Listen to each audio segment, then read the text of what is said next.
Lisa has been the most wonderful of playmates for a long time. She's the dominant in our bond because she is the oldest. She's always fun and unpredictable.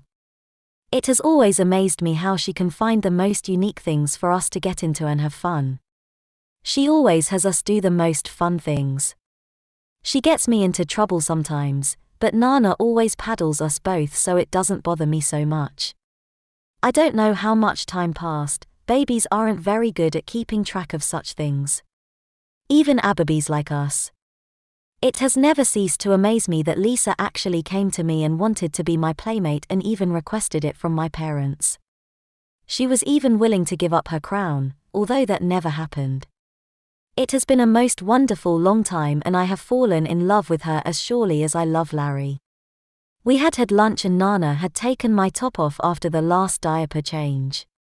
I had spilled juice all over it and it needed to be cleaned.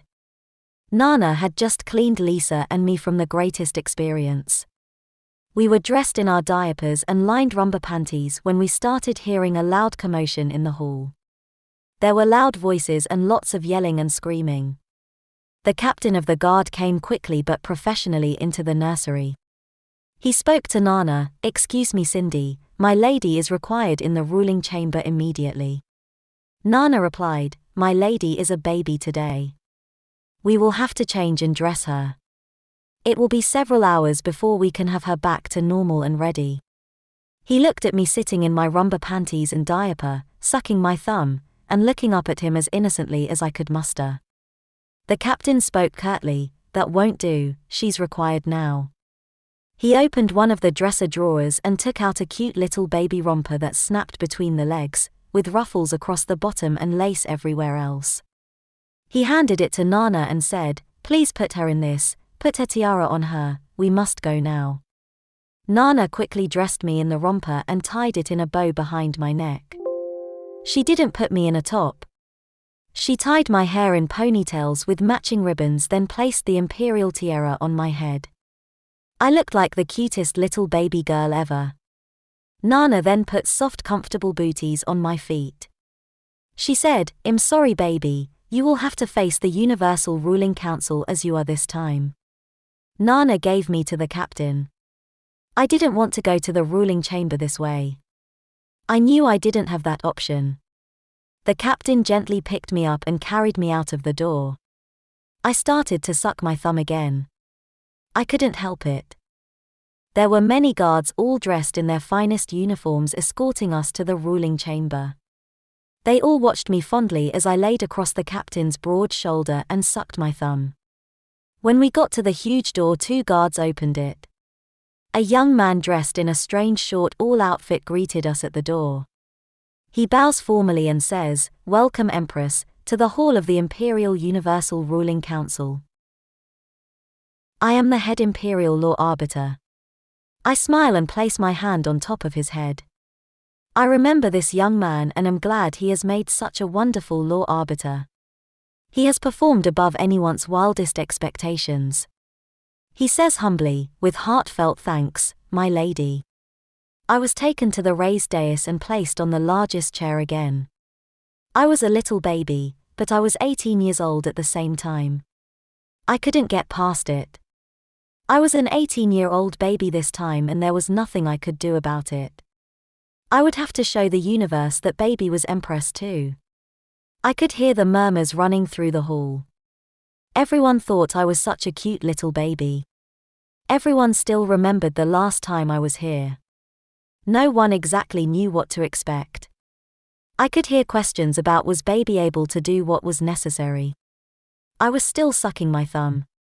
I could feel an electrical tingle from the guardians on my wrist up my arms into my head.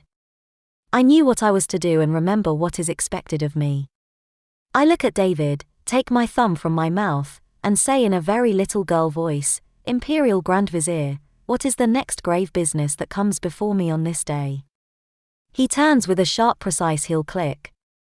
He approaches with the next order of business for the universe. He bows gracefully and says, "My lady, there is a grave issue of war before the home world system this day. It seems the surviving Thanoxians are attempting to retaliate against the Royal Imperial home world. A plasma weapon detonated on the inhabited moon of Infuna. There have been no reports from there since the explosion. Deep space scans show many more weapons approaching at a significant speed. Their arrival will be in a few hours. No one on Infuna expected this, and they paid a heavy price. Suddenly, a very real knowledge of these people appeared in my mind. A deep sorrow filled my soul as I remember the destruction of their home world. I remember my conversation with Master Controller. I do now understand why some knowledge isn't always known to me. I must once again deal with the last of these people. I will ensure they never again threaten the Universal Imperium. I feel true pain in my heart. Total genocide is a horrible new concept. I held my hand out in front of me, palm up.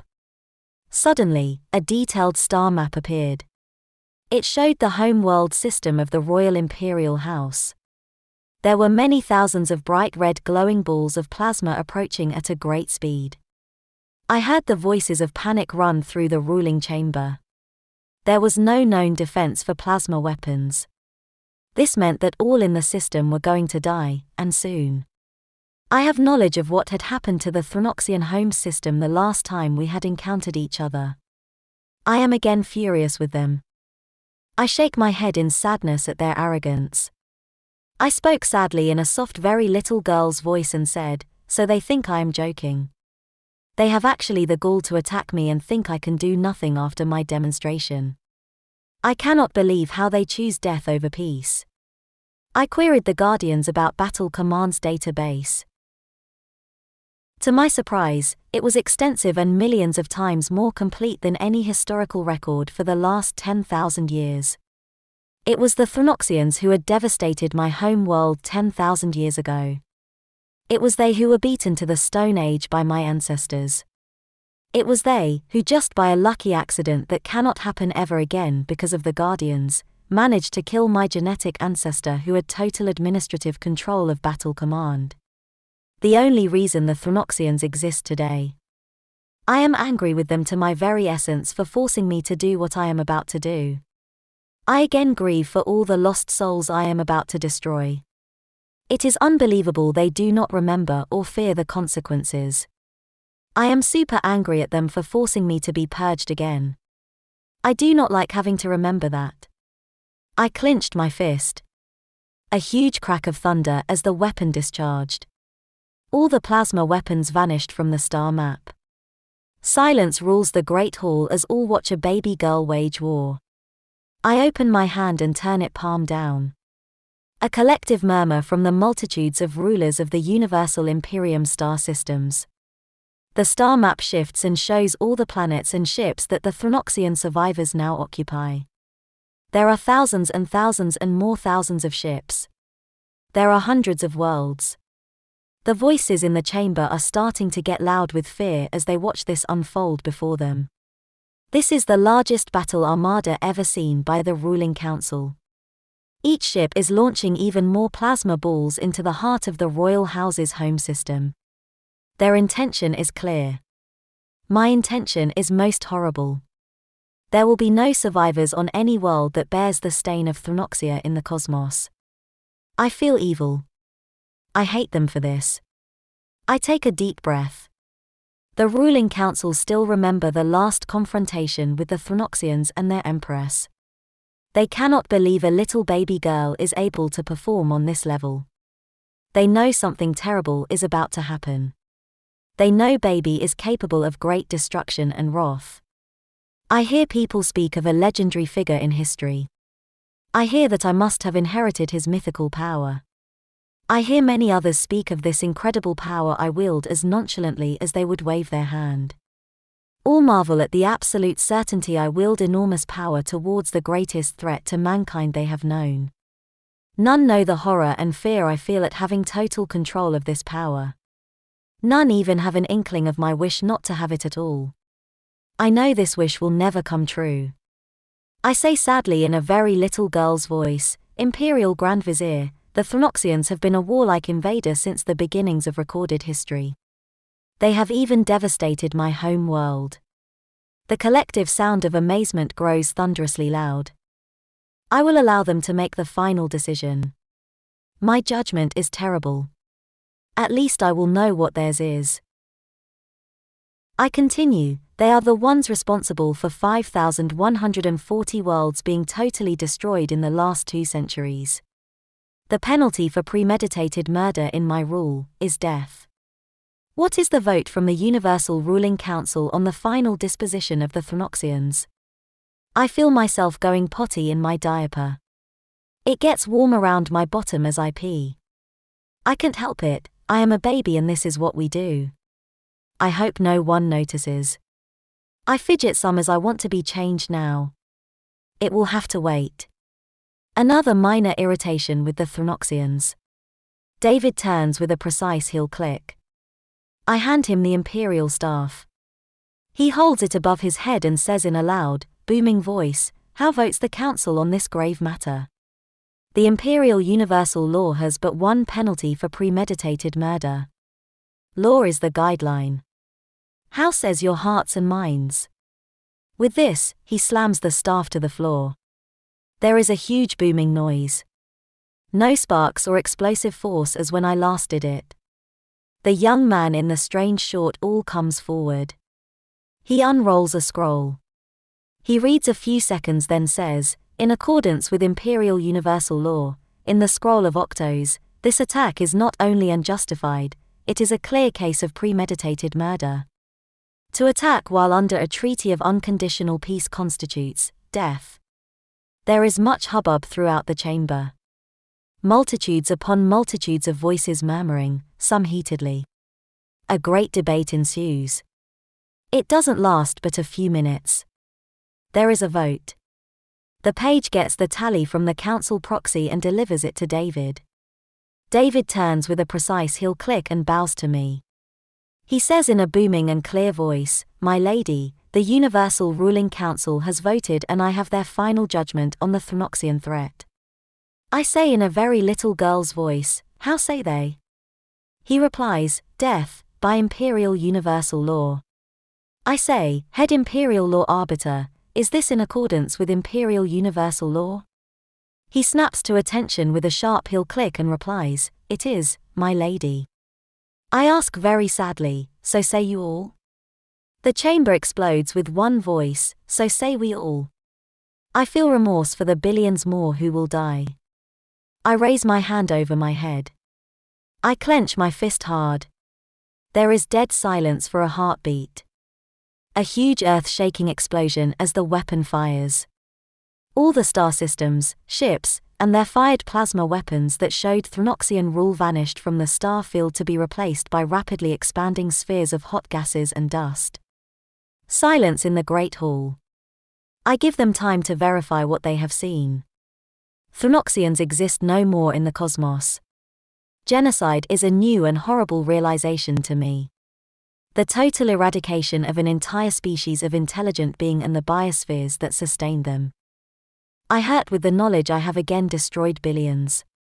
There is pandemonium in the Great Hall. I can hear the voices rising in utter disbelief. I feel a great darkness in my heart. I also need to have my diaper changed. I focus on this to try and shield myself from the remorse in my heart. It doesn't really help, but it does keep my mind focused somewhere else. I call David over and whisper in a baby voice, "Mickey, go potty and need change." David smiles and kisses me softly on the cheek. He says, "I think we are done here for now, baby. I'll have the captain return you to the nursery." I stand on the chair. I give David a hug around his neck and a little girl kiss on his cheek. David smiles. He thanks me for the kiss. I wave my hand and the star field vanishes from the air above the dais. David brings the hall back to order. He says in a loud booming voice, "Is there any other grave need for my lady?" The council agrees this was the only thing. David calls the captain of the guard to him and whispers something quietly. The captain comes to me and picks me up again and checks my diaper. I feel embarrassed. The captain says softly in my ear, "Mickey is a good baby. I'll have her back to Nana shortly and have your diaper changed." He gives me a sweet little kiss on my cheek. I giggle shyly, blush very pink, and squirm.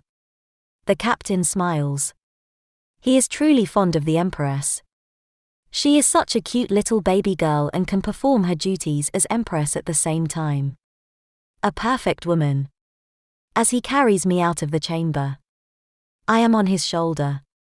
I find I am sucking my thumb again as the Grand Universal Ruling Council watches baby be carried back to her nursery and to Nana's love. I dread what Mommy's going to do to me. At least I know this horrible feeling of remorse and darkness in my soul will be gone. I take temporary solace in this.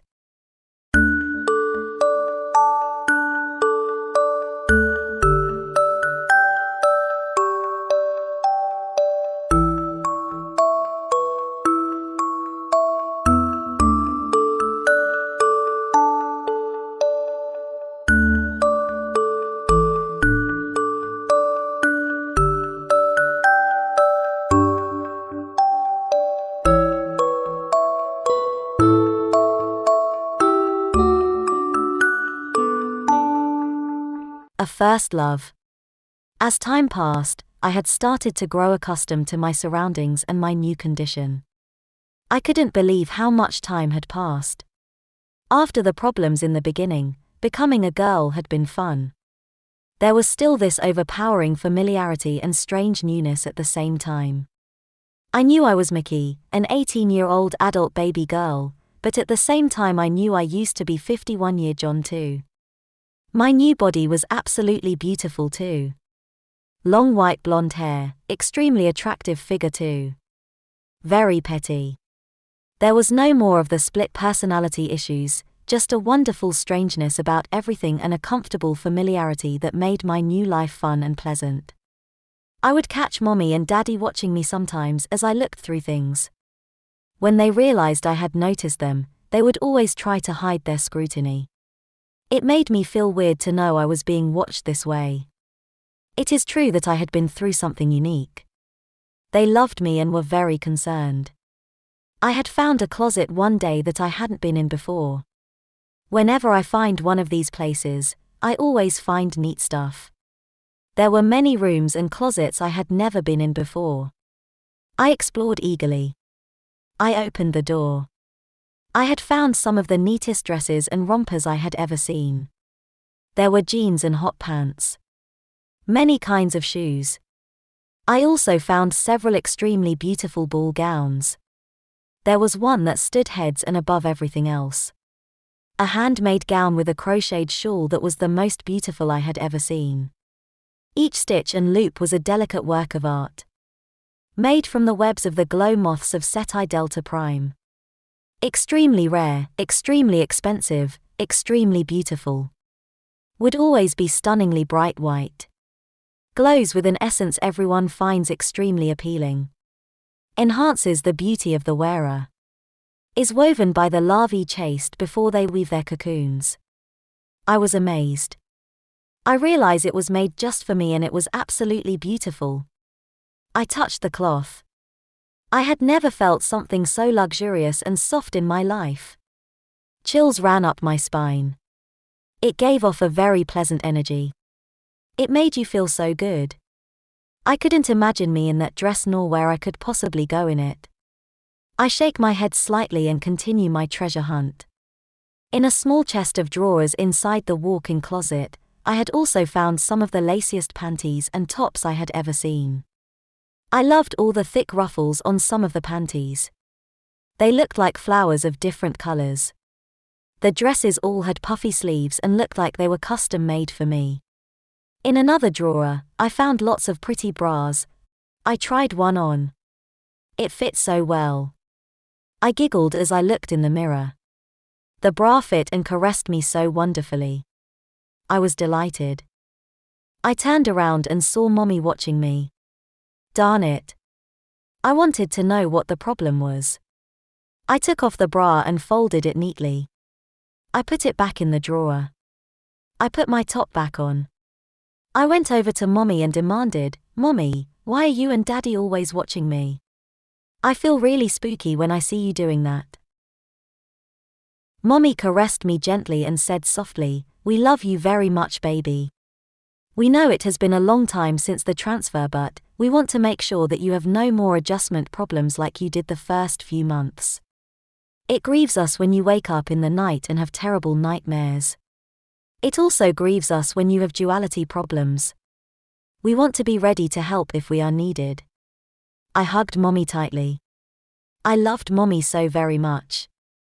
I assured her that I didn't have that problem anymore. I know who I am and I also know who I used to be. I had already resolved the duality problems long ago. I asked Mommy, "What are these clothes?" "They are absolutely gorgeous." I pointed to the new closet. Mom ran her hand through my hair and said, "You are not a baby anymore, sweetheart. It's true, you really do sort of look like it. There are noticeable differences. You probably feel like it, but you're not and haven't been for a very long time. These are the clothes for you when you decide you don't want to be a baby anymore and want to pursue other interests." My eyes opened wide. I was totally confused. Just what did that mean? I look at Mommy for a minute and then ask, "I thought I was baby Mommy." Mommy smiles and says softly, "You are sweetheart, and will always be. The prolongation shot you had many years ago ensures that." She lovingly runs her hand through my hair again before continuing, "It's just that a young lady develops other interests eventually. Your body doesn't age, you still do. This is so that you may explore those interests when you have them." I ask, innocently confused, "What in Nexus are you talking about, Mommy?" Mommy laughs softly and hugs me and says, "My baby. There will come a time, you will understand my love." She kisses me softly and pats me on my bottom before she walks out of the nursery and is gone again. I really miss Mommy when she is gone. She doesn't stay gone very long, just seems like it to me. I am totally confused. I see Nana go into the crib room. I decide to ask her. I go into the room with Nana. She turns and smiles her beautiful smile at me and asks, "Does baby want to be diapered?" I was truly tempted. I shrugged it off and asked instead, "What are a young lady's other interests, Nana?" Nana giggles so sweetly and says, "Why baby? What brought on this kind of question?" I replied shyly, "Mom said I will have other interests eventually. I wanted to know what that might be is all." Nana folds her hands and smiles so wonderfully at me before she says sweetly, "You do know about boys, don't you baby?" I was dazzled. I hadn't thought about any of that since the transfer. It was a long time ago. I hadn't realized that almost 700 years had passed. Everything had been such a great adventure. Nana kneels down and takes my chin gently in her hand. She asks so softly in a concerned tone, "Are you all right, baby? You look troubled." I had opened Pandora's box with my questions. I was troubled. I now had some serious things to work through I wouldn't have had if I hadn't found that stupid closet. I ask Nana, "How old am I, Nana?" Nana replies softly, "If we start you counting at the day of your medical problem, about 700 years give or take a year or two." Surprise. I think about it. It has been a long time. I remember the passage of time. I am dizzy with all the things that have happened in my life during this long stretch. It has been a really exciting and wondrous adventure being suddenly female. I ask, "Nana, what happens if I don't like boys?" Nana giggles sweetly and says, "I'm sure you will change your position on that when the time comes. There are other things too." "Like what?" I ask. Nana replies, "There are places you will go and people you will meet. You won't always be in diapers, baby. There will be times when you will be a most becoming young lady. After all, you are the crown empress of Terrian Nexus. You will enjoy going too, I assure you." She takes me in her arms and hugs me lovingly, then says, "Baby, even if you like girls, it's okay. There are many who would be more than happy to be your playmate and enjoy the same pampering you have." I am really confused. It would be nice to have a playmate to talk over all the things I am confused about. It would be nice to have another girl to play with. When I am in baby mode, it would be especially nice. I love playing with Nana, just a girlfriend would be nice too. I didn't yet understand the concept of playmate. I would learn. I walk out into the main bedroom. The door to the nursery opens. I am stunned when the most beautiful man I have ever seen walks in the door escorting my daddy. He is dressed in military formal dress uniform. He has captain's bars and the imperial braid that designates him as head of the security battalion. I also notice he has several very formidable weapons on him. He is carrying his rifle slung across his broad shoulders. He is beautiful. I am in my rumba panties and a shorty top. Larry notices me. Oh, he smiles. Daddy notices me standing there staring. He sees the look on Larry's face. I must have had a dazed expression. I realize I have been staring. I blush very pink and turn to go into the potty room to get my thoughts back on track. Daddy doesn't give me the opportunity. He calls me over. I am all flustered inside. I see a gleam in Dad's eye. Daddy introduces me, Mickey. I want you to meet the head of Imperial Security. His name is Captain Larry Turner. Larry, this is the young Empress Mickey Anton. He bows gracefully and takes my right hand in his huge hand. I feel an electrical tingle run through me as he takes my hand. He bends and kisses me on the back of my knuckles and says in the most heavenly deep voice, "It is a great pleasure, my lady." I am dazed. I can feel his words as they deliciously spread through me. I have serious emotions well up in me. I am so emotional I wet my panties. I am totally embarrassed. I feel conflicted. I blush deeply from the top of my head to the bottom of my feet. The only thing I can do is giggle shyly and curtsy. Daddy smiles deeply and says, "Well baby, I am sure you and the captain will get along famously.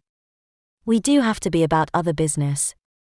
Daddy bends down, tells me he loves me a lot, and kisses me lovingly as he pats me on my bottom.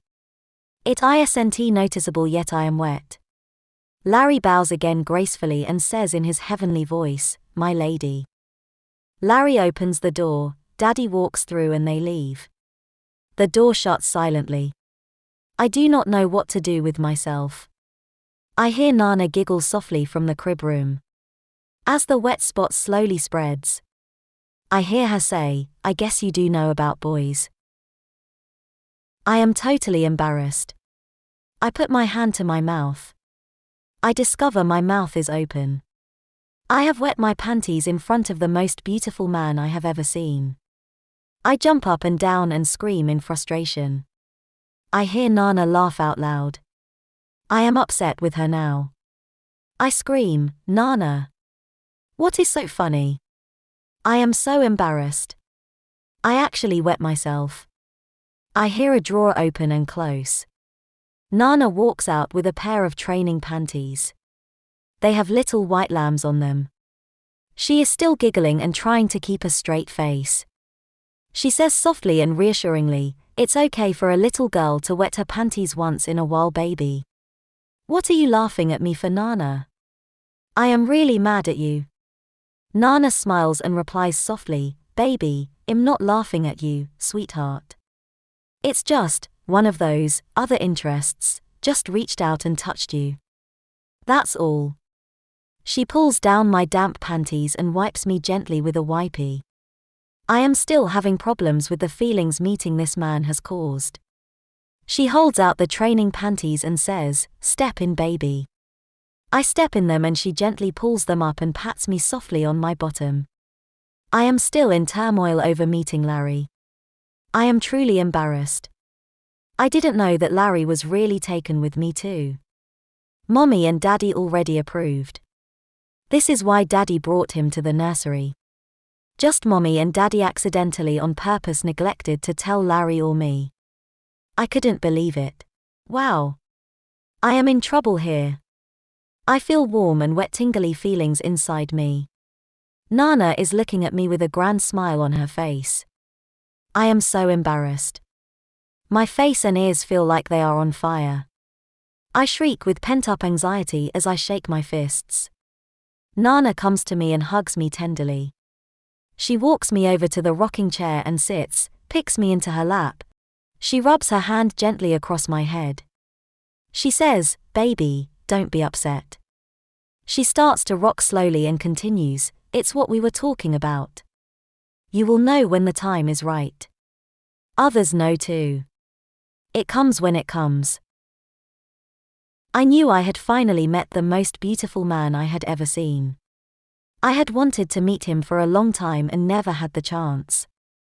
I remember him and had seen him at various times when Mama or Daddy would take me to the mall or the park. I had never spoken to him. The opportunity never arose. We were in rather close proximity at most times and I did notice how beautiful he was. But when Daddy actually introduced me, his touch, his lovely voice. Goosebumps sprout all over my skin. I remember the look in Daddy's face, he chose that moment to do it too. I giggle. Nana kisses me softly on the top of my head as she continues to rock me. I wonder what it would be like to actually go on a date with him. I wonder if he would be willing to take someone like me on a real date. I ask, "Nana, do you think he would actually take me on a date?" Nana giggles sweetly and replies, "Mickey, I think he would be more than honored to take you any place you asked him." I shrug and respond, "Suppose I don't want to ask him?" She holds me and kisses me again and says, "Oh, I see, you want him to ask you. Is that it?" She starts rocking slowly again. Then continues, "It could happen, I suppose. But wouldn't you think it would be more direct if you made the suggestion?" I replied wistfully, "I don't know, Nana. Just seems right," he asks me. Nana smiles sweetly as she caresses my head then says, "It does seem the proper thing." I agree. I am thinking about my fantasy. I feel so strange deep inside. I do have a reference point other girls at this time of their life don't have. I still remember being John too. I also remember being deeply in love. I know that woman is long dead by now. I know if I do go on a date with Larry, I will belong to him. I shudder with sweet little chills. I have on just a diaper and a satin diaper cover that has ruffles around the leg openings, waistband, and 4 across my bottom. I have on some very soft matching booties and matching ribbons make my ponytails. I am starting to feel very antsy. I have an ache in my soul I cannot define and need to be alone. I take a white crocheted spread from the bed. I wrap myself loosely in it and open the nursery door when Nana isn't looking and is busy.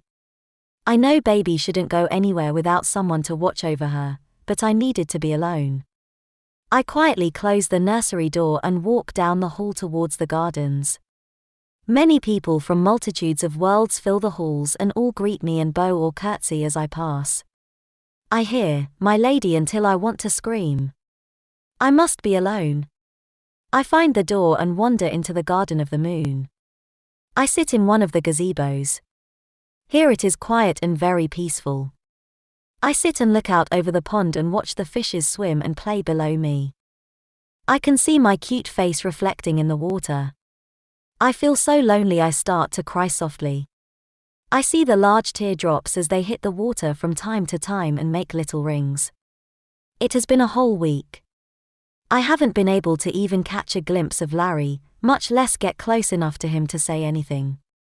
I want so much to talk to him. I remember the lover's wish here in the Garden of the Moon. I whisper wistfully to the moon, "Oh, to be Larry Turner's girlfriend. To at least have him speak to me. Or just a small glimpse, maybe." A microscopic surveillance com picked up her wish. This is one of the seeming magical things built into the Garden of the Moon. The entity that monitors these comms is known as the Master Controller.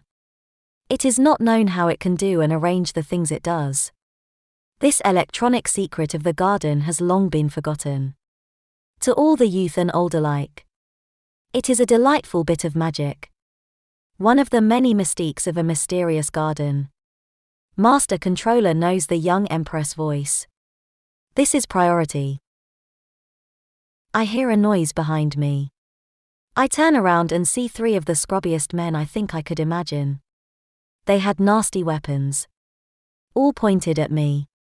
I am scared, to say the least. They start to laugh and giggle to each other. They start telling me what they intend to do to me.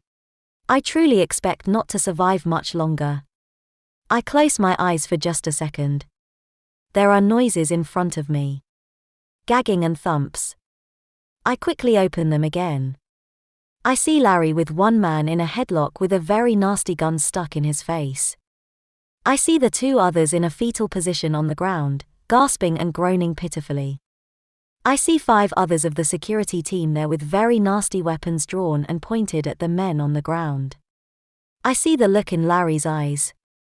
I am afraid for the men.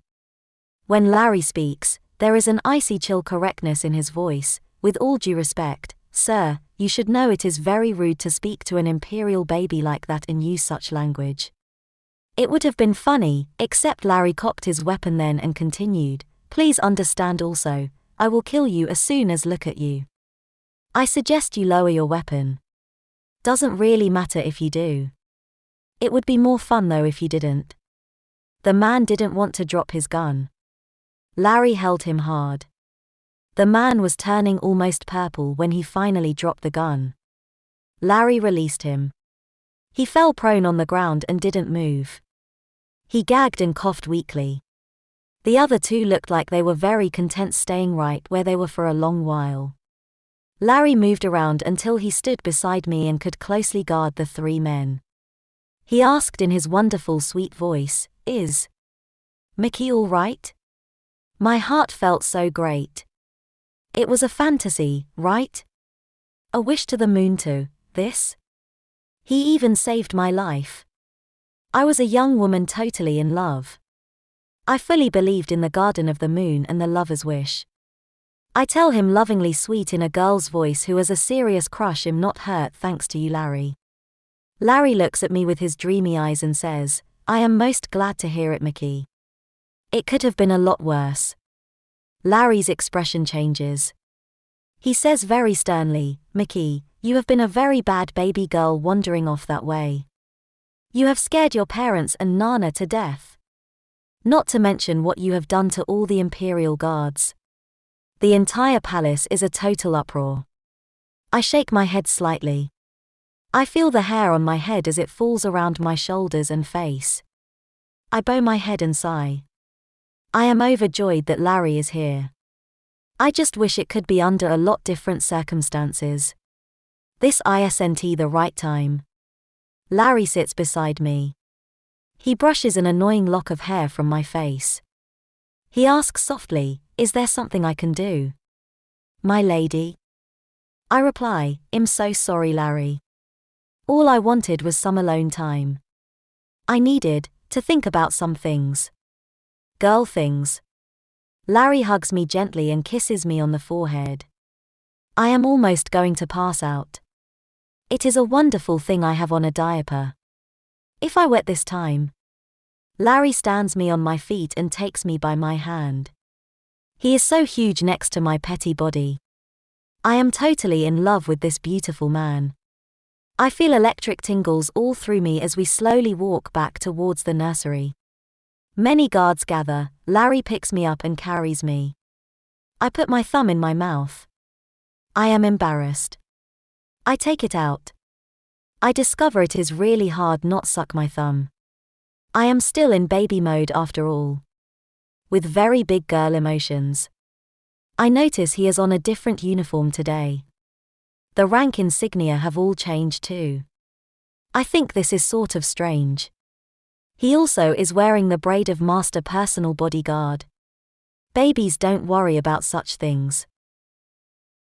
There were many guards all dressed in their finest uniforms escorting Larry and me to the Great Hall. They all watched me fondly as I laid across Larry's broad shoulder and sucked my thumb. I gave up. I couldn't help it. As Larry carries me out of the Great Hall, I am still on his shoulder. I am sucking my thumb as the Grand Universal Ruling Council watches baby be carried back to her nursery. They all think I am so adorable. At least that's what they say. I wonder. As Larry carried me, he told me I was safe with him. He told me he would give his life gladly to defend mine. I look at him for a second, then give him my sweetest little baby girl kiss I could muster. Larry didn't stand a chance. I timed it perfectly. Caught him square on the lips as he turned his head. I gave him the best baby kiss I could for this man who would die for me. Who had saved my life. I tell him, I give you the permanent position of my most personal bodyguard until such time you and only you decide to change it. With this, I put my arms around his neck and gave him a very UN baby-like kiss. He slowly let me slip to the floor. I was on my tippy toes. I could hear the voices of the other guards wishing they were him. He suddenly began to kiss me back. I responded in kind. I kissed him back as tenderly as I could.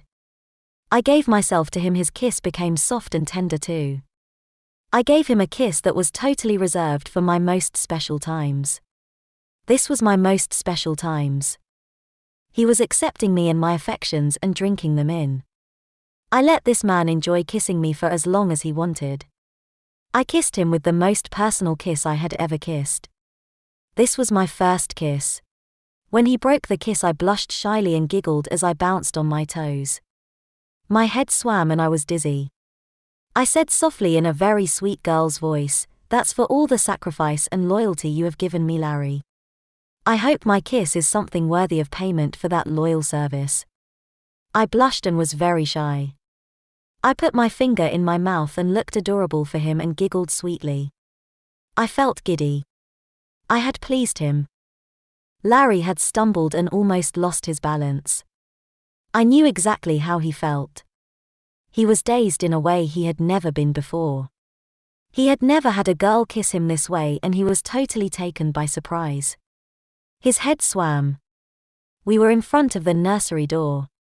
All the escorting guards were extremely pleased. They had made a circle around Larry and me with their backs to us. Nobody could see what we were doing inside the circle. They all wished they were Larry for that few minutes. They all seriously loved and adored me too. They thought Larry was one of the luckiest guys to have a girl as cute as me give him that kind of kiss. Larry leaned against the wall for a minute until his head cleared. Larry looked at me with an expression of love and adoration. Larry said softly in a voice broken by strong emotions, "Thank you, my lady. That is, payment in full for the rest of my life." I giggle sweetly again and say in a cute voice, "Let's go someplace soon. You and me. Have fun maybe?" Larry's eyes shine brightly. He said, "Soon, Mickey. Real soon." It would be sooner than he thought. Daddy and Mommy already approved and gave their permission. He would be told soon. I had no idea. I kiss him softly one more sweet time.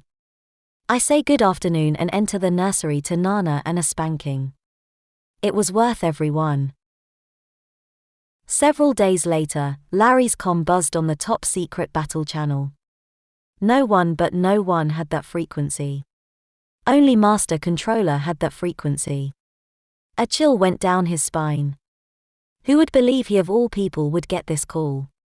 He was told, as well as all Imperial personnel, if this ever buzzed on that channel, it was top priority and must be answered immediately and the communication taken deadly seriously. There have been calls from that channel over the last 10,000 years. Each and every one was deadly serious and vital to the continuation of man. Larry answered it. The voice on the other end sounded extremely strange and very alien. It asked, "Larry Turner?" Larry answered, "Yes."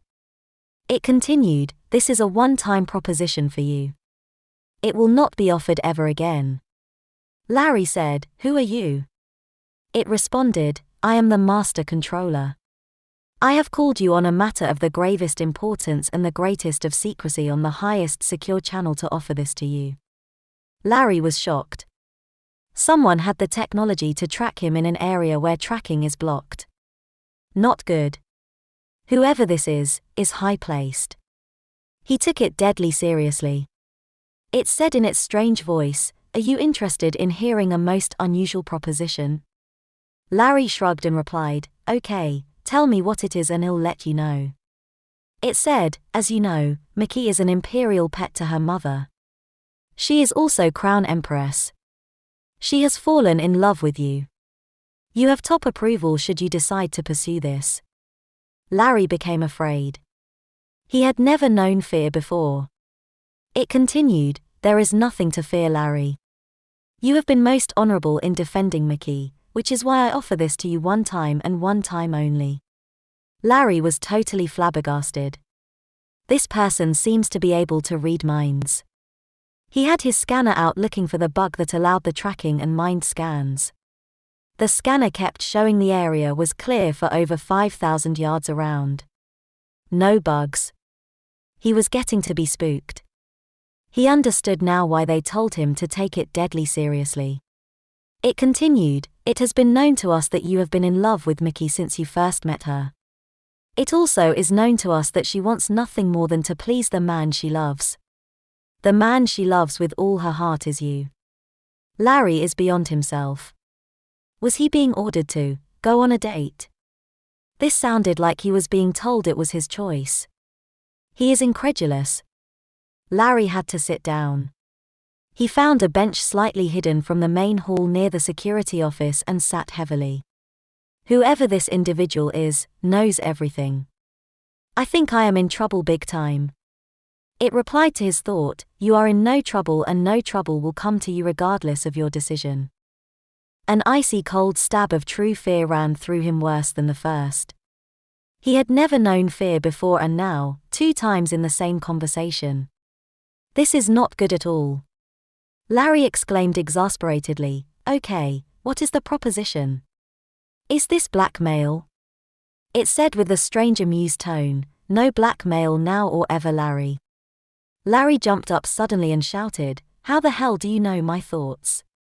Who are you? It replied, who I am is the master controller. I am no more or less. I have the absolute top priority. I have the absolute top security clearances. I know far more than your thoughts. I am able even to discern your very emotions and feelings as well. Larry stumbled back to his seat and sat heavily. He knew this was on the level. He knew this was master controller. It went on, here is the proposition. No one but you and I know of this. It is your decision, yes or no. There will be no repercussions to you in any way regardless of your decision. Is your free will choice. This is a one-time offer. You have a true feeling of love for Mickey. Mickey has a true feeling of love for you. In her heart, you will be her most heartfelt, trusted, and beloved boyfriend. She will be your absolutely trusted, willing and loving girlfriend. You will have to have intent at first. It is your choice as to how far this relationship goes, or hers as the case may be. She will be unable to refuse pleasure to the man she loves. You will experience her full abilities and deepest love. This is entirely up to you. Yes or no. In Larry's heart, he knew this was the thing he had dreamed of and wished for ever since Mickey had allowed him to kiss her outside the nursery. He wanted this. Larry said, okay, yes. Larry was deeply troubled by this decision. The comm went dead. That channel was the highest priority and most secure. It came from the highest authority. Larry shook his head. He knew he had received this comm and he absolutely knew it was on that channel. His comm was selected. He now was more than upset and took it more than seriously. He returned to his post outside the nursery. He thinks to himself, if this is on the level, it means Mickey is my girlfriend. We can even marry if we choose. He shakes his head. He is willing to be the consort to the Empress. He is really taken with her. He wonders if she knows anything about these wheels within wheels. He wants to find out. He didn't know what to think or feel. It was coming time for my first date. Larry had asked me to go out. He did ask me some strange questions about master something or other. I had no clue what he was talking about. He laughs. I giggle. Now it's almost time for him to be here. I asked Nana if I could be a big girl. She took me into the potty room and took off my diaper and put me in cute little powder blue tie-on bikini panties and a lace-trimmed baby halter top bra. It fits so wonderfully. I turned. My eyes got big as saucers. Nana was standing there with that gown. The one made from the webs of the glow moths. I was breathless. I said, Nana, you don't want me to wear that, do you? Nana looked at me strangely and replied, well, and why not, girl? I was speechless. Nana giggles and says, quit fussing and let me get you dressed. She takes the gown off of its hanger and removes the plasticine covering. Nana helped me into the gown. Oh, how it felt as it slipped on. It tingled pleasantly and I giggled and squirmed a bit. It tickled. It was like putting on a fine glove, it fit me so precisely. She brushed my hair and tied my ponytails in ribbons. She put really soft slippers on my feet. She kisses me softly and tells me how pretty I am. It brightens my day to have pleased her. When I walked out of the potty room into the bedroom, I saw Larry enter the nursery door. My heart jumped for joy. He was the one going to take me on this outing. My personal bodyguard. I giggled when I thought about it. I wrapped myself loosely in the shawl and went to Larry. He stood with a stunned look on his face and his mouth open as he watched me approach. He was no slouch himself. He had on his mess dress uniform. I noticed this one is far different than any of the others he has worn. It is the sharpest looking one yet. The blue-white braid denoting him as my personal bodyguard on his left shoulder. Many cute shiny medals. He had never seen a more beautiful girl in his entire life. I had never seen a more handsome man. The shawl I had on enhanced this beauty until he was speechless. My outfit made me perhaps the sexiest girl he had ever seen. His made him the handsomest, most beautiful man I had ever seen. I gave him a soft kiss on his cheek and a hug around his neck. I could tell Larry had many emotions running through him as I did this. I was an extremely beautiful girl, dressed in the most beautifully sexy way he had ever seen. He was totally taken and awed. I said, Larry, where will you take me? I looked at him innocently, as I bounced on my toes and giggled softly. Larry was very uncomfortable. He fidgets ever so slightly. I think it's cute. Nana said in a playfully stern voice, well, young man? Where are you taking the girl? Larry almost couldn't speak. The opportunity was being thrown in his lap. He became dizzy. He didn't understand how this master controller manipulated things with this kind of precision, or was it just we wanted to anyway and were given permission? He finally spoke, I guess we could go to dinner if that's what she wants. I giggled and said, silly man, anywhere you take me would be fine. And I stood on my tiptoes and kissed him on the cheek again. Larry visibly relaxed and took a deep breath. I realize he is as nervous as I am. Cool. This is my first date and I'm excited. He held out his elbow, I took it eagerly. He escorted me out the door of the nursery on our first real date. He was overjoyed to be going on a date with a girl as gorgeous as me. I was overjoyed to be going on a date with such a strong, handsome man. It created a huge stir at the mall when everyone saw this absolutely handsome military man escorting this absolutely beautiful girl to dinner. We were both stunningly dressed. He had taken me to the Nexus arcade. We had dinner in the finest restaurant there. Jason's. This was the finest restaurant in the Nexus star system. I had Kypherian peaches, baked Lienbo's beast, and he poured me a glass of red wine. I had never had any wine before. It tasted bitter. I didn't like it, but it did make my head buzz. I was unsure of myself. I started to feel giggly. Larry seemed to enjoy me and continued small talk and flirted sweetly. It lifted my spirits to see I was pleasing him so. I didn't drink any more wine. The waiters and manager of Jason's hovered around the whole time we were there and ensured we had everything we asked for immediately. I heard many of the people commenting on who we might be. None had seen a more handsome gentleman nor had any seen such a beautiful woman. We were such a perfect couple. I noticed some vid reporters taking pictures. The manager ensured we were not disturbed and had them removed if they even appeared to be disturbing us. The manager had the musicians play soft music at our table just for us. Dinner was romantic and very pleasant. He walked me from the restaurant to Nexus Park. We held hands. Larry gently flirted with me in a very sweet manner. I couldn't help it, I responded in kind. We sat on a bench under a flowering tree in the shade and watched the waterfowl play. We held hands and kissed. We flirted. People that passed noticed us and made sweet comments about us being the perfect couple. I thanked Larry. I gave him a very passionate little kiss on the lips for taking me to dinner. He was a little stiff at first and then relaxed into it and kissed me back. Larry is so sweet. He has me on the most romantic date. I am no longer in baby mode, I have an 18-year-old side too. I want him to be my boyfriend. I'm in his arms and kissing him again. I gracefully climb on his lap.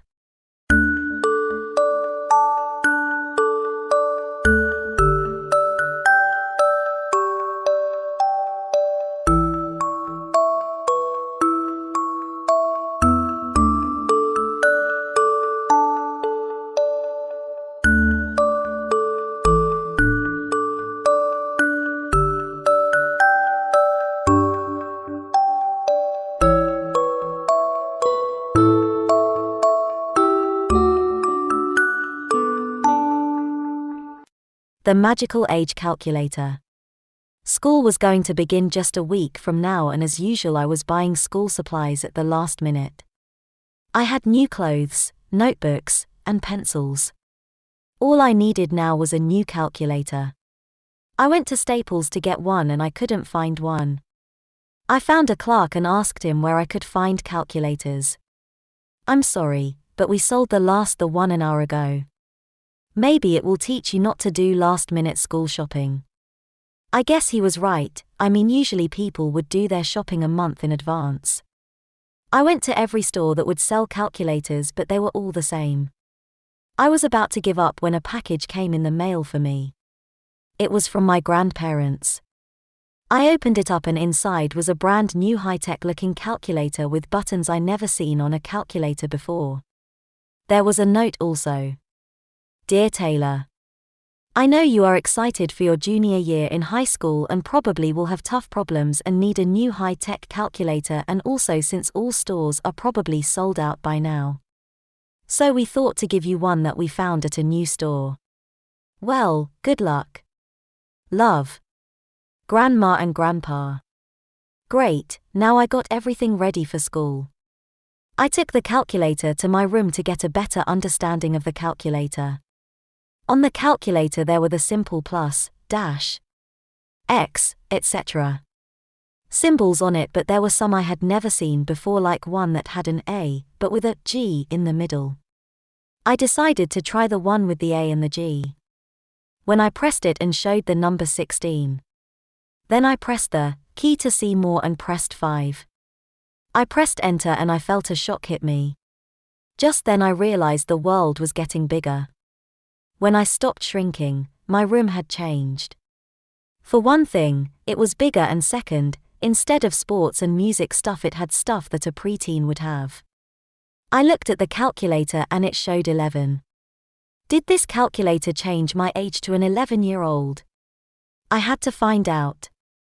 I went to the mirror in the bathroom and staring back at me was an 11-year-old.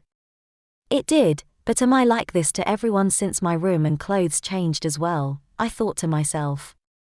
I went downstairs and saw my mom cooking dinner. Mom, how old am I? You're 11 years old, you know that. Why did you ask a dumb question like that? No reason. I went into my room to do some fun things as an 11-year-old. I went onto my computer to play games. Instead of games like Warcraft, there was The Sims and backyard baseball. I spent maybe an hour playing, and I actually enjoyed playing the games. Maybe the calculator changed my perspective on certain things. Later it was time for dinner and I ate like normal except for the part of eating a little smaller portions. After that, I went downstairs to watch TV, but instead of watching MTV or Spike TV, I had the urge to watch Nickelodeon. I watched it for 2 more hours until I felt a little tired and went to bed. I woke up and I briefly forgot that I was 11 until I realized the room and big and different. I decided to use the calculator to have some more fun. First I pressed the age button and turned back. Then I took the calculator to the park. There were young parents who brought their children. As a practical joke I turned the parents into a bunch of toddlers and the kids into middle-aged adults. They didn't seem confused though, in fact it seems as if they think that's the way they were always like that. I sat down on a bench watching. It was funny at first to see kids who are now adults on a slide confused while the adults who are now kids sitting on the bench.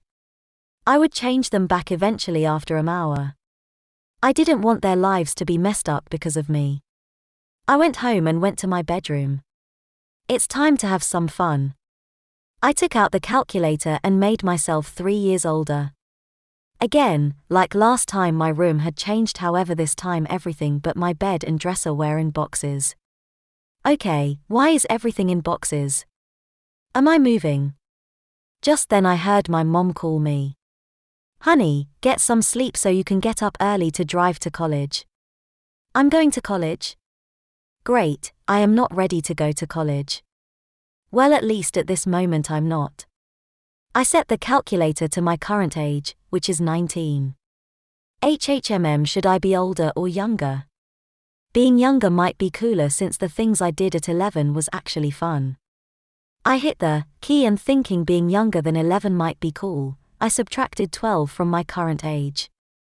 This time the room changed a lot. First the boxes became unpacked, then everything went from 16-year-old stuff to stuff a preschooler would like. In my room there were now toys, Barney posters, and a race car bed. Just then my mom came up. Sweetie, it's time for bed. Surprisingly, for the first time in a long time since I can remember, my mom then helped me put my PJs on, and read me a story, then turned off the lights. About 3 in the morning, I woke up to a cold, wet feeling in my clothes. Embarrassed, I realized I had wet the bed. Child instinct comes in and for some reason I go to my parents' room and tell them I had wet my bed. After a quick change of clothes and new sheets I went back to bed. A week later, I changed myself back to normal and school had started. I had gotten myself a new calculator since the one I was using only calculated ages, but I still brought that one with in case I wanted to have some fun. After school had ended, I decided to let my friend Jack in on the secret. No way. You are telling me that you have a calculator that actually calculates ages? Yes, I couldn't believe it myself. First I thought it was a dream. How young have you made yourself? The oldest has been 19 and youngest was 4. What did your mom think when she saw you? That's the best thing. The people around you think you are that age. Can I try? Sure, but let's go to my house to do it. We went to my house and up into Mr. Room. I took out the calculator from my backpack to show him. Wow, so what do you want to do with it? Let's become little kids again and go to your house. Okay, but how young? Let's become 8 so we can walk to your house since it's only up the street. Okay. I set the calculator and tried a new button, which seemed to give Jacob memory of the calculator, and in an instant we were a couple of 8-year-olds. Wow, we are actually 8-year-olds. This is so cool. I know, isn't it? 5 minutes later we decided to leave to Jacob's house and brought the calculator with us. Mom, I'm going to Jacob's house for a few hours and maybe eat dinner there. Alright, but be sure his parents take you home at 8. We left and it took us 5 minutes to get to his house. We went upstairs into his room. Wow, I don't remember my room ever being this childish. We spent an hour playing games that haven't used since we were 8 the last time. This calculator is so cool, we can be any ages we want and get revenge on those who have been mean to us. Be quiet, someone might hear you. Who? I don't know, your little sister could overhear us talking, her room is right next to yours. If she found out, she might turn you into the younger sibling. We didn't know at the moment, but Jacob's 6-year-old sister Emily was listening on our conversation about the calculator. So Jake, you have magic calculator that can change people's ages? When the time is right I will take the calculator and use it for myself. At 6, Jacob's mom called us down for dinner, but Jacob's sister Emily was down here because her mom said she wasn't feeling good at the moment. The dinner was good, then both me and Jacob felt a strange feeling, the same feeling you get when you use the calculator. First we got smaller, then our clothes changed, our food changed into smaller portions. But the strangest change was the chair I was sitting all of a sudden had a booster seat. Taylor, finish your dinner before your mommy and daddy come and pick you up. I turned to look at Jacob, a new best friend was now what seemed to be a 2 years old. Mrs. Jones, how old am I? Why, you are 5 years old, silly. Just then, a beautiful girl that looked around my original age that I have never seen before came into the kitchen. Who is that? I said to myself. Emily, clean up before you leave. Emily, she must have gotten the calculator and used it on us to make us younger and her older, but why did she only make me 5 and not 2 like Jacob? Oh, Emily, please put your younger brother in his bed and Taylor keep an eye on Jacob. Okay, Mom. Emily then took us upstairs, put Jacob in a crib and took me into her room and locked the door. So, you thought you could keep that calculator a secret from me, huh? Why did you make 5 and not 2 years old like you did to Jacob? Because, I thought you were cute and I didn't want to make you too young, so I just made you 5. But why did you turn Jacob into a toddler? You know the answer to that. I didn't want to be the youngest anymore. If you turn me back, I'll go out with you. Okay, but I want you to be older than before. She took the calculator and surprisingly turned me back into a 16-year-old. I know you are now older than you used to be, but I would look strange for a 16-year-old girl to date an 8-year-old. I just realized that she thought I was a longer 8-year-old instead of a 16-year-old. Wait here while I get ready and we can go out. When she left, I searched everywhere in the room for the calculator and finally I found it. It was in a box near her bed and to my shock there was pictures of me inside the box. Man, has she been obsessed with me. To make sure she didn't notice I found the calculator, I put my regular one in the box. Hopefully she wouldn't notice the difference between the two. Back, I hope I didn't make you wait long. She went to the box and took out the calculator. Hey, where did you take the calculator? I took it and now it's payback. Just then you realized that wasn't the calculator. I thought you might do something like that, so I made a switch before you did, and I think you are being a naughty boy and naughty boys need to be punished. She took the calculator and pressed -13 and I was turned into a 3 years old. Right now I don't care if you are a lot younger than me, but now it's time to punish you. She put down the calculator on the floor and started spanking me in the butt. I couldn't control it and started to cry. Just then I felt the weight of Emily get lighter and lighter. I looked up and see that she was getting smaller, and not just smaller but younger. I got off of her as she went past the age of 6. She is still getting younger. By the time she stopped getting younger, she was 6 months old. I hadn't noticed right away, but her room had changed in front of my eyes. Then I noticed that Jacob, still a 2-year-old, had gotten the calculator after Emily had put him down on the floor. Jacob handed me the calculator and Emily, now a baby, was crying. We should fix this so she wouldn't try to get the calculator again. I set the calculator to erase her memory of the calculator and being older. We then picked her up and placed her in the crib. Should we change back to normal or stay like this? We should stay like this for a little bit, For at least a day or so, and when we are both ready either at my or your house we will change back. Okay. We then heard Jacob's mom talking to who seemed to be my mom's voice. Oh, little Taylor is upstairs fast asleep with little Jacob. Okay, I'll just go upstairs to get him. We then rushed into Jacob's room and climbed into the crib and pretended to be sleeping. My mom came and picked me up and took me home. In my new room, there was a bed for a toddler just starting to sleep in beds and other stuff that I did see when I was 4, like the toys and such. A few days later, I spent the day with Jacob again as a playmate this time, and maybe like last was to the world. We were in Jacob's room. You got it? Yes. Good, I cannot last another day wearing training pants and eating small cup foods. I know what you mean, the bed I sleep in is uncomfortable.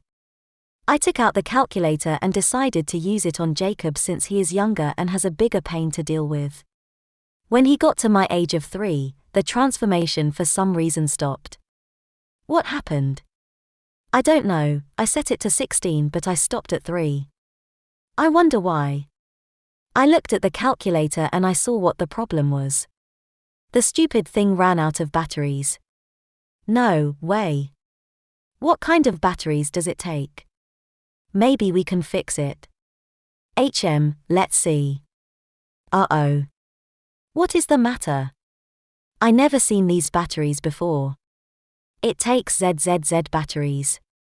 I never heard of those either. Maybe we can find where the calculator came from and would we ever go there, take the batteries it needs. I looked at the back and the company's logo was on it and it read. Spells are US. I never heard of that store either. Same here. Hey, look on the bright side, we are still the same ages and we can restart school again with no problems. Yeah, I guess you are right. Well, me and Jacob redid school with flying colors. From the 2nd grade, we went to the 5th grade, and from there we went to the 11th grade at age 9. But there everything was the same from where we had left off. Before my senior year I received a package from my grandparents. There was a note that said, Dear Taylor, I know you and your friend are excited for your senior year in high school at age 10 and probably both have tough problems and need a new high-tech calculator, and also since all stores are probably sold out by now. So we thought to give you one that we found at a new store. Well, good luck. Love. Grandma and Grandpa. I brought the package to Jacob's house and we opened it. Inside was the same calculator from before, but this time there was 2, one for each of us. We both had a big grin on our face.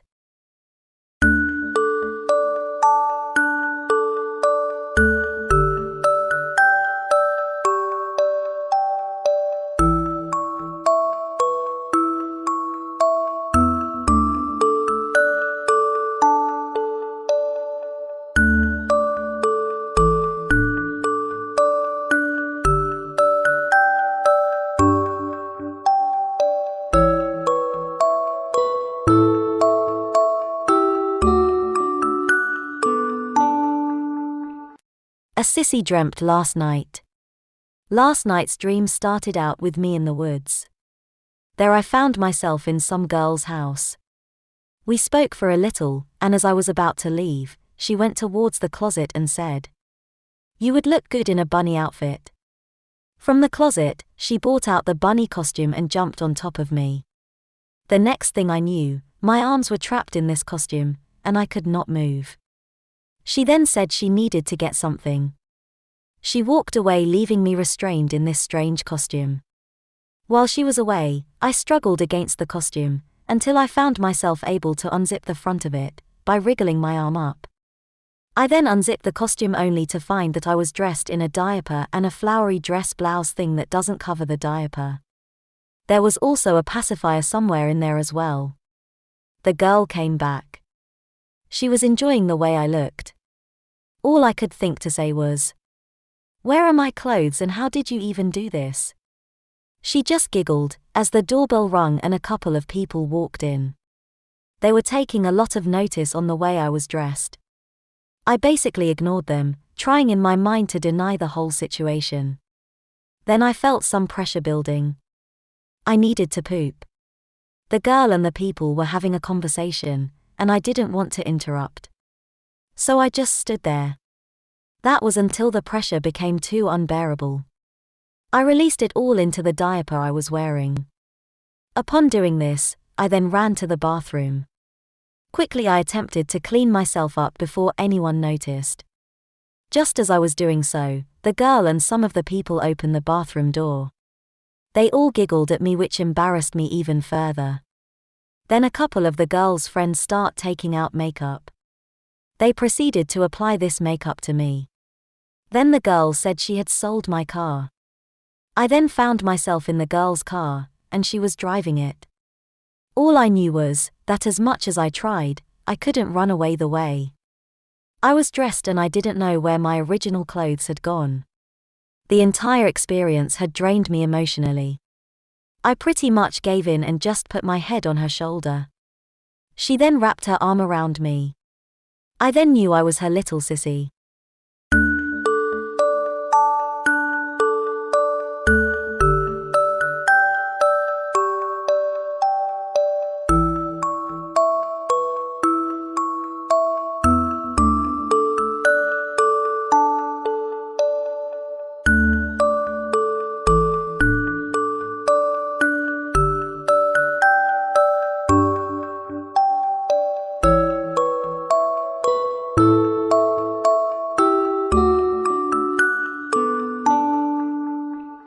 Dacianas littles.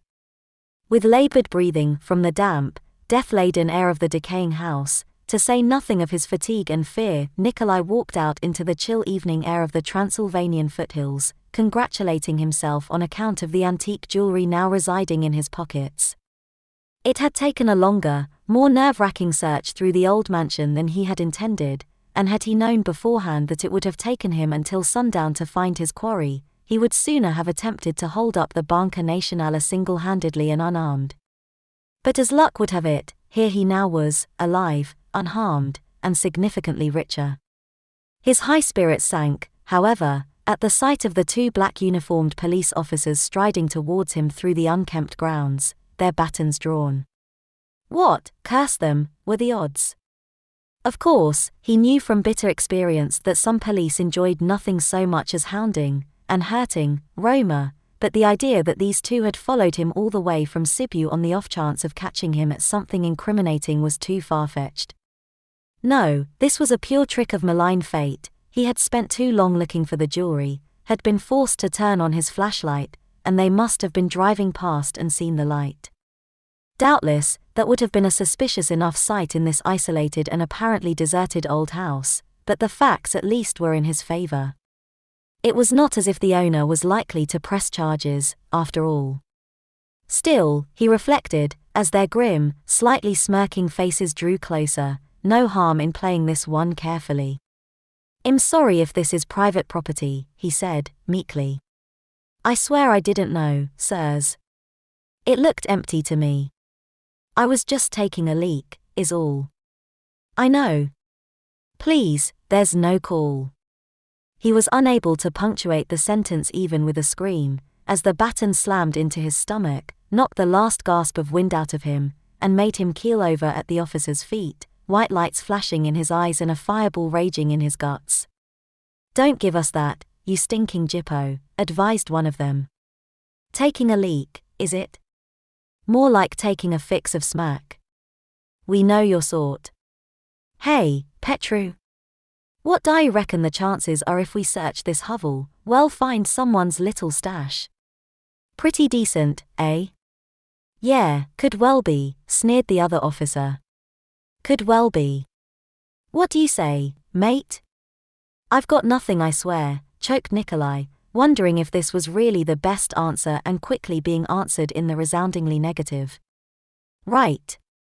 You hold him down," ordered the first officer, whereupon his comrade stilled Nikolai's agonized writhing by planting a boot over his sternum and pressing down with an almost suffocating intensity. But this was the least of his pains, for the other officer took this opportunity to administer a barrage of blows to his feet, his legs, his arms, and his sides, each strike igniting a fresh furnace in his central nervous system. Like most of his family, Nikolai had not had much schooling, his parents, God rest them, having felt that a Rom educated among Gadya was merely an outsider twice over. He was, however, somewhat self-taught, and familiar with the concept of pain as an autonomic self-defense reaction. Even in his agony, he cynically wondered why, in that case, he was unable to do anything but flail about pathetically, rather than fighting back effectively. So much for intelligent design, not that resistance would have achieved anything except ensuring that they would beat him to death. He almost wished that they would have the mercy to strike his head and render him unconscious, when it dawned upon him that the assault had ceased. He could not hear them speaking, though he seemed to discern, though the white noise in his eardrums, a faint scream. Then silence, darkness, and blessedly, numbness reigned. Whether this meant that he was paralyzed or not, he hardly cared, as anything seemed a better option than his recent ordeal. "Don't be afraid, Nikolai. I'm going to take care of you." That was a disquieting thought to just pop into his head, but it was hardly unexpected that he should suffer delusions after such a pummeling.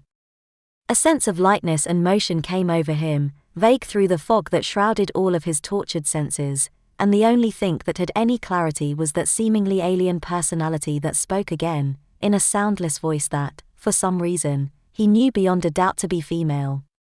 "You took my jewelry, I know, but I forgive you. You have no money, and no work. Yes, Nikolai, I know your mind, and I am a fair judge. Thus, I have dealt fatally with those two thugs. For I cannot have them leading others here, and I have no desire and little use for their kind. Now, open your eyes. Don't be afraid.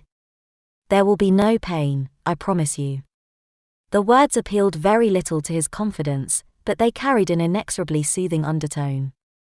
Nikolai opened his eyes, and looked up to a cracked, cobwebbed ceiling, fitfully illuminated by candlelight, along with the loveliest face he had ever seen, classically perfect, with skin like fine, slightly roseate porcelain, framed by long, wavy blonde hair. Only two small details marred it, the red-irised eyes and the long, sharp canine teeth peeking through her compassionate smile. "Yes, Nikolai," she said, in beautifully refined tones, while his heart beat like a Gatling gun. "I am the mullow that haunts this place, although I have been a goddess, believe it or not. Alas, none would remember my name now, but as you heard from those men talking at the bar of the Krama National, the last recorded occupant of this house was a wealthy recluse known as Daciana Mucha, who supposedly died in 1876, though there are rumors to the contrary. Call me by that name if you wish. Now, darling, please don't think me rude, but this is important. I can only read your conscious thoughts, so please concentrate. Those men at the bar, you are quite certain that they were just ordinary people, idly chatting? That you only came up here on the desperate hope of finding something, and not because they knew for certain that I was here? That they were not officials of any kind? Not police, securitate, priests, or foreigners? They will not be coming here, nor sending others? Don't think so. Just drunks, he thought, empathizing with them. For he felt so warm, numb, and apathetic, it seemed only reasonable to suppose that she had injected him with neat vodka or that he was dying, and even that thought failed to reawaken his fear. With a relieved smile, the lady reached out her slender fingers and, daintily but efficiently, tore apart his leather jacket as if it had been paper. She retrieved her jewels from the pocket before discarding the remnants of the jacket on the floor, then set to work upon his jeans, t-shirt, and underwear. This process caused him more embarrassment than pain, no pain at all, in fact, but when it was over, and he dared a quick glance down his naked form, he rediscovered his sense of despair. Ugly, multicolored bruises covered him like a garment. Even the lady's imperturbable face was disturbed by a look of intense pity, but it soon settled back into calm benevolence, as she ran her gentle hands over his discolored skin, causing no pain but a powerful sense of arousal. "You're beautiful, she remarked, making delicate passes along his inner thighs. "Such a sweet figure, almost feminine, if you'll pardon me. The curve of your hips and thighs is positively hourglass. See what those vicious brutes have done? But don't worry. When I have healed you, you shall be lovelier still. Irresistibly so. That feels good, does it not? She asked. Drink deeply, my poor pilgrim, she whispered, not that he needed any encouragement. Her beauty and the sweet feminine scent would have been quite sufficient. Even so, it was an effort of will for him to move even his tongue, but it seemed that the more he tasted of her nectar, the easier it became for him to move. He redoubled his efforts, and how much easier they now seemed. He still felt weak and dizzy, but his powers of movement and sensation were almost wholly restored. Noticing his confusion, the lady gave an airy laugh, and shifted from her pleasant station to lie alongside him, thus affording him a clear view of her body. Nikolai stared in bewilderment at her clear, undamaged skin. Then she laughed, or rather she giggled, in a somewhat drunken fashion, while her partner looked on, benignly as ever. I'm dreaming, aren't I? She theorized aloud. Those bastards have gone and beaten me unconscious, or into a coma, worse luck. And would you care, my sweet Nicoletta, if you were never to wake up from this dream? Hell no. She laughed again. As long as I can keep this dream up, they can drip feed me for the rest of was the best conclusion she could manage. Her lover was less restrained than she had been in expressing her delight. Nicoletta cried, gasped, even doubted her ability to bear so much pleasure, and eventually exploded in an outpouring of joy and of clarity. As she broke down in tears, the lady embraced her, and spoke soothingly.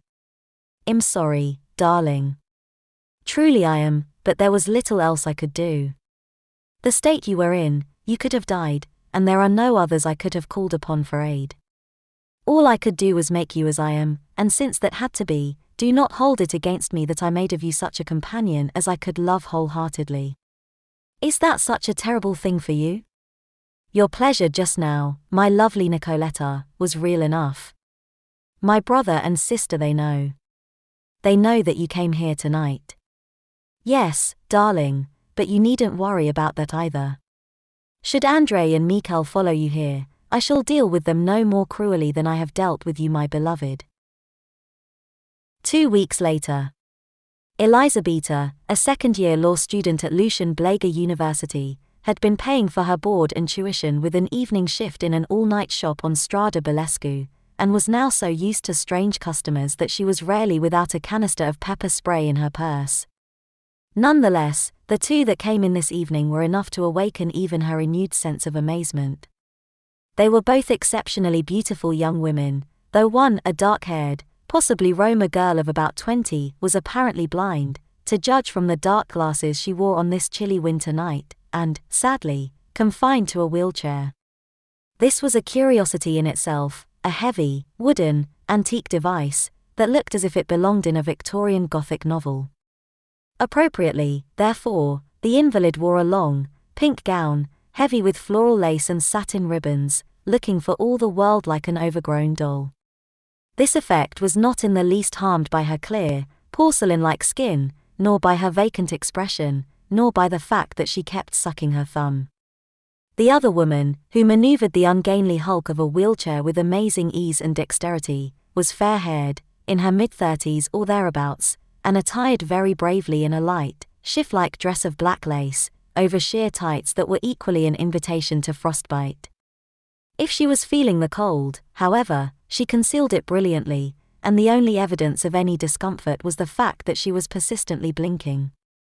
Eye problems were obviously rampant in this family, and Elisabetta did not doubt that the pair were related, not that they shared a great deal of resemblance, aside from their clear, almost shining skin, but there seemed almost to be a rapport. An aura. A spiritual bonding? Elisabetta gave up trying to find a term for this vague intuition of her overworked brain, and attended to her duty. "May I help you?" she asked, having noticed that the able-bodied woman was looking around with some confusion. "Have you any disposable diapers?" she replied. "Large ones, preferentially. Something that will fit my daughter, here. She has problems." That was apparent. Poor girl, thought Elizabeta, but felt warmth and admiration for the mother. How many of that invalid girl's generation, born disabled and especially to such young mothers, and probably in the declining years of Ceausescu's inhumane regime, as well, had been abandoned to rot and starve away in those death factories perversely known as the state orphanages. In spite of her disabilities, this girl had been fortunate indeed in her parentage, at any rate. Even so, there was something inescapably pitiable in such a lovely creature being condemned to a half-life of darkness, immobility, incontinence, evidently, an idiocy. She had taken her thumb out of her mouth now, allowing Elizabeta a much clearer view of her sweet face, not much obscured by the small, round lenses which now seemed to be looking directly at her. Perhaps she was not completely blind, after all. Pretty lady play with Mickey? She thought for a fleeting moment that the invalid girl had spoken, but her mouth had not moved, nor had her mother reacted, so she put the disturbing impression she had received down to tiredness and an overactive imagination. The girl returned to sucking her thumb again. "Please don't stare at my daughter," admonished the mother, gently, but still making Elizabeta feel painfully like some peeping Tom or a spectator at a freak show. "I'm sorry. I didn't mean she's beautiful," stammered Elizabeta, feeling wretchedly foolish, though it seemed to soften the fair lady considerably. She smiled, and stroked her daughter's hair, causing her to murmur softly, with incoherent pleasure. "Yes, she is. Very beautiful, aren't you, me cow? Though rather a handful. Now, if we might return to the question of those diapers, my dear." As Elizabeta apologized again, and directed her odd customer to the baby care products, neither of them noticed the black saloon car silently pulling up outside. "She's here, Mr. Rakovich," said the burly, dark-suited driver into his shortwave radio, "but there's a civilian with her." "What do you want me to do?" "Stay put," replied a crackly, yet authoritative voice. "I'm leaving the central station. Just passing the synagogue. Traffic's good. I'll be there directly. If she leaves first, trail her discreetly, and keep radioing me directions. But don't try and take her by yourself, for goodness sakes." "I won't, Mr. Rakovich, and thank you for your concern. A true Christian, you are, sir." "You would know better than I," came the reply, following a derisive laugh, having only been defrocked these 3 months. "But we certainly share a cause." "Indeed, sir.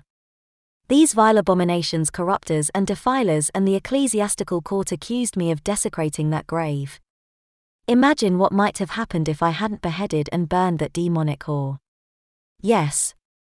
We could have taken her alive, and thus been spared this present inconvenience. But spare me the ideology, Sergei. Just tell me if she's still there." "Yes, but I think she's coming out, sir." "Where are you?" "Piata Mare.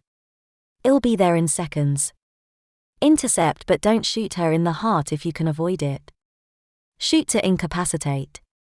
Sergei drew his revolver, checked that it was full loaded with sanctified silver bullets, and stepped from his car at the very moment the antique wheelchair, its lovely occupant, and its even lovelier attendant, whom there was no mistaking, in spite of her blue contact lenses, emerged through the shop door.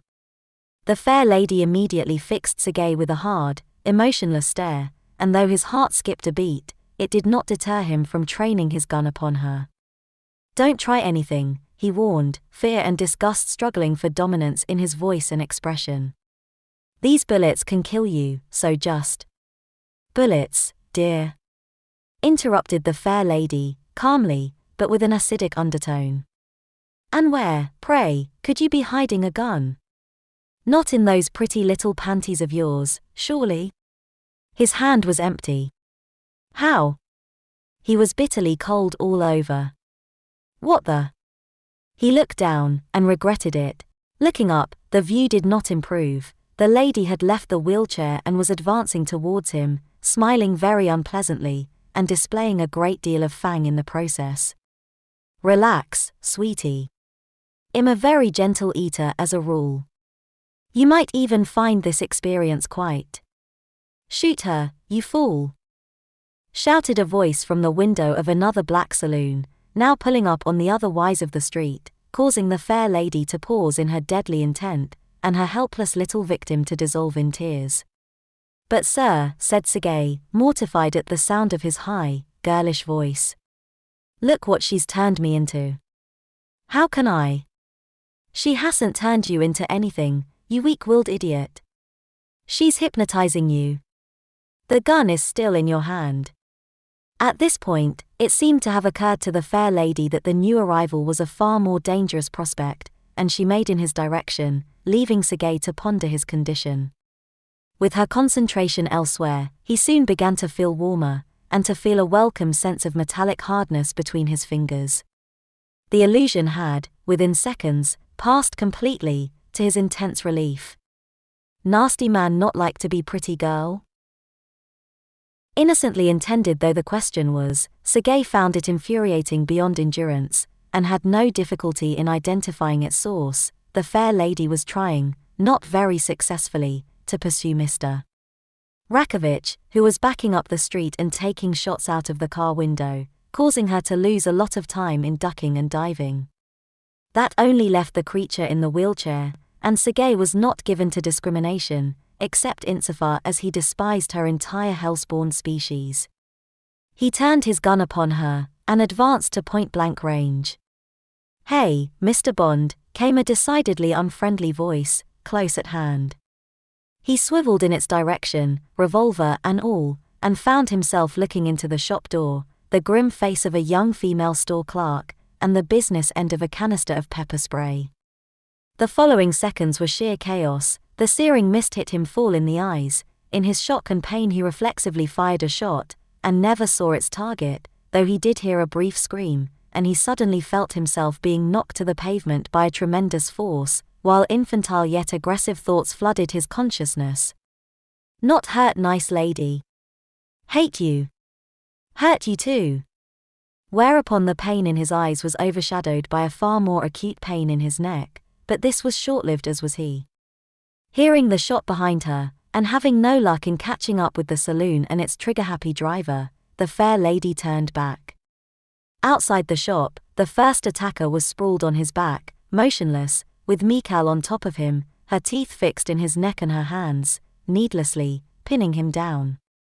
Whilst the lady certainly felt no regret for the assassin's demise, this was a sight to concern her. Mikhail was, as far as she knew, the first of her kind, an immortal created from the milk, rather than the blood of her mother, and the only nourishment she had received since her rebirth was more of that same milk. What effect blood might have, and then her fears were confirmed. As Mikhail's body was racked with spasms, she pulled away from her victim, and began regurgitating copious quantities of his blood into the gutter. The fair lady held her tenderly until the retching had subsided, then helped her back into the wheelchair, sad-faced but seemingly not the much worse for wear. Mickey not feel so good. I'm not surprised. Silly girl, replied the lady, affectionately.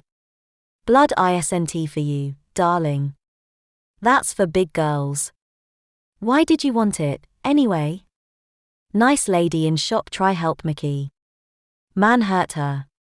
Hate him, hate him. The fair lady followed her daughter's gaze into the entrance of the shop, where Elizabeta lay, her eyes glazed and staring, a bloody, 9mm hole bored into her forehead. Shedding a quiet stream of red-tinged tears, the lady approached her, and sensed the unmistakable vibrations of life still persisting in her injured body. Daring to hope, she laid her hand upon Elizabeta's skull but sensed almost nothing. Barely enough subconscious brain activity to keep her heart beating. No thoughts, no dreams, no memories. A soul imprisoned in a brain that was now little better than a clockwork motor, incapable of sentience. And this was to be her reward for possibly having saved Mikhail's life?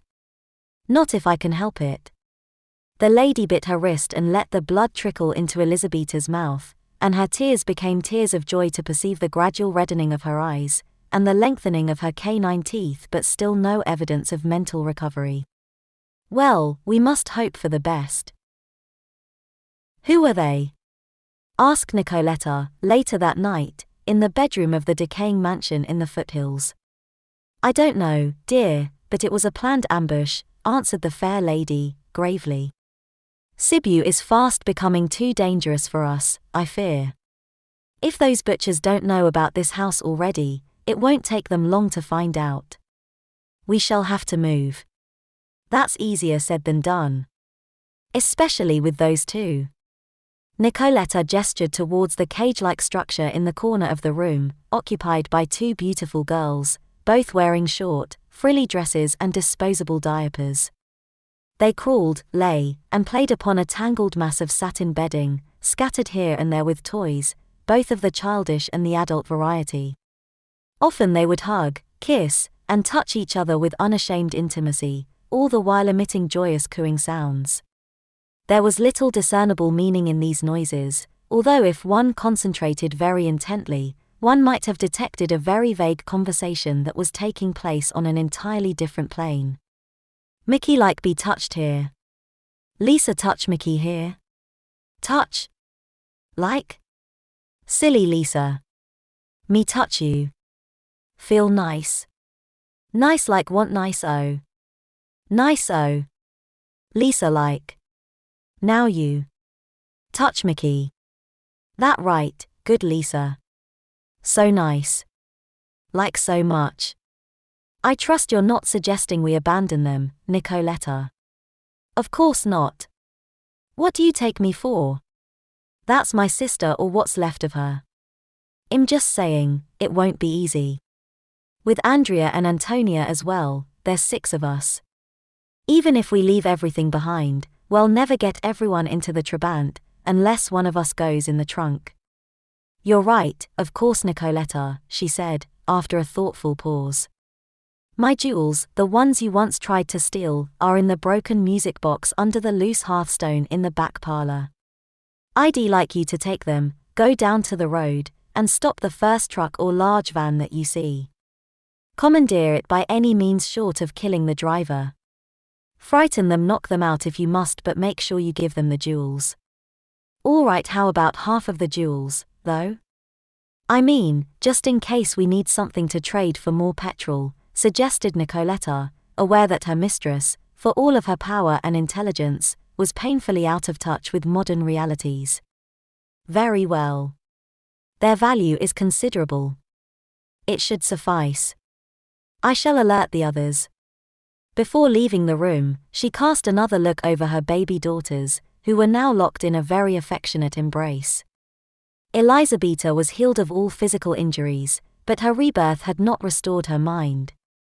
She would have to grow up all over again, and I will make damn sure that she gets the chance, resolved the lady, and left the innocents to their play.